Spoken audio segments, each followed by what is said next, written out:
Inilah Injil Yesus Kristus menurut Santo Lukas. Dimuliakanlah Tuhan.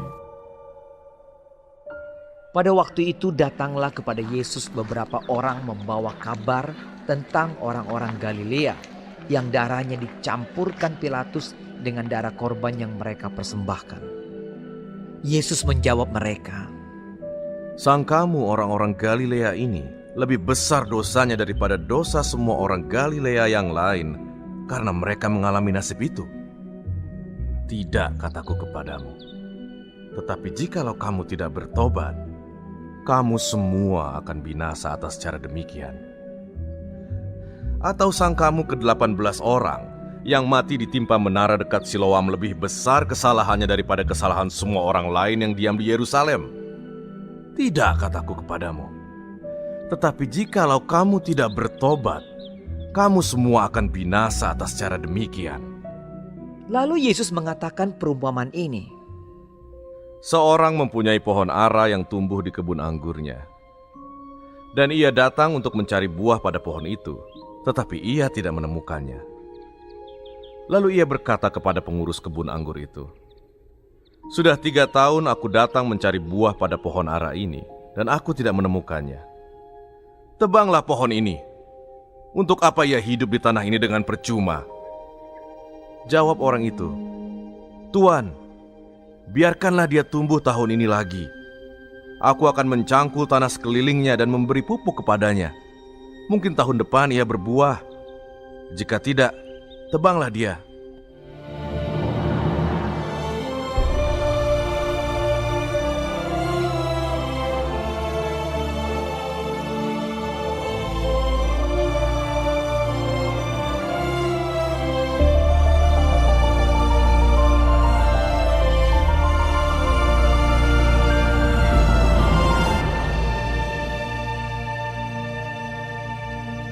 Demikianlah Injil Tuhan.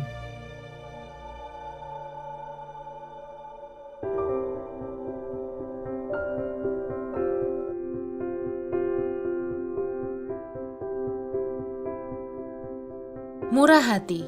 Renungan oleh Bapak Aris Kurniawan.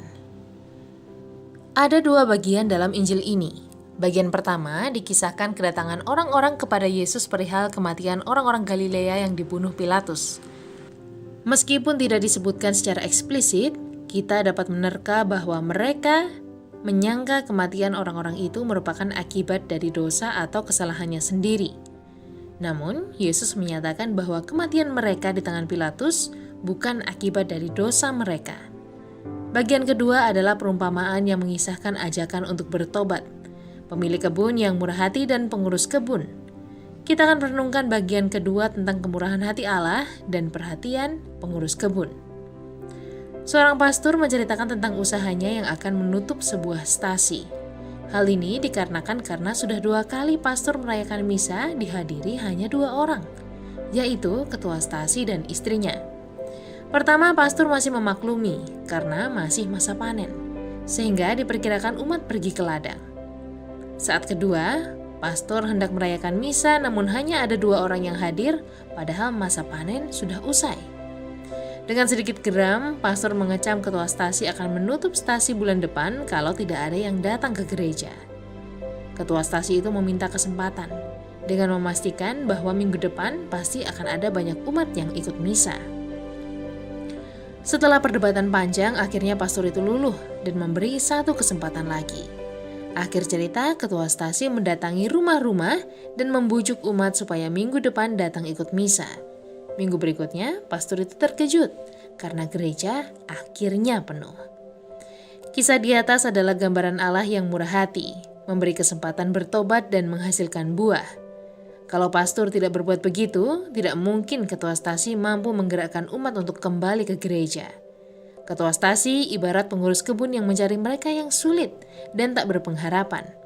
Pengurus kebun ialah orang yang masih berani mendekati mereka yang menjengkelkan Tuhan. Beranikah kita menjadi pengurus kebun yang setia? Selamat menikmati menu hari ini.